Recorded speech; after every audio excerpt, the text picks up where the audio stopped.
Hey, ngã chỗ là အားလုံးပဲမင်္ဂလာပါဒီနေ့ကတော့ကော်ဖီမကာကိုပြောင်းပြတဲ့ကြောင့်မလို့ဘူတာဖီတာတဲ့ကိုကော်ဖီဆေးချိတ်ထည့်ပြီးတော့တံပါနဲ့ပြီးပြီးတော့ပြင်ထားလိုက်ပါတယ်ခင်ဗျာကော်ဖီမကာဆိုတာကချောကလက်ရတော့ကော်ဖီဖြစ်တဲ့ကြောင့်မလို့ကျွန်တော်ချောကလက်ရင်းနဲ့ရှော့လောက်ထည့်လိုက်ပါတယ်ပြီးရင် espresso ပြုလုပ်မှာဖြစ်တဲ့ကျွန်တော်ခုနချောကလက်ရင်းနဲ့ရှော့ထည့်ထားတဲ့ခွာတဲ့ဘက်တခါတည်း espresso ထည့်လိုက်ပါတယ်ဟိုဘက်မှာ espresso လောက်ထည့်နေဒီဘက်မှာ foil ရဖို့အတွက်နှုတ်ထည့်ပါတယ်ဘာနှုတ်လဲဆိုတော့ဘာနှုတ်ပါ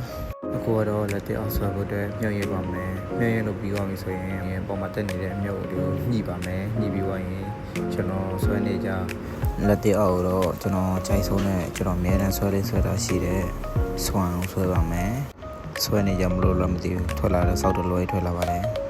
ကော်ဖီမိုကာဖြစ်တဲ့ကြောင့်မလို့လက်သေးအောင်ဆွဲပြီးရင်ဘောကနေချောကလက်ဆော့စ်ကိုဖြန်းပါမယ်ချောကလက်ဆော့ဖြန်းလိုက်ပြီးတော့လှမလားဆိုပြီးတော့ဝိုက်လိုက်တာစောက်တလွဲထွက်လာပါတယ်ပြင်းနေရချိုချိုလေးနဲ့တောက်ပြလိုက်ပါတယ်ကျေးဇူးပါ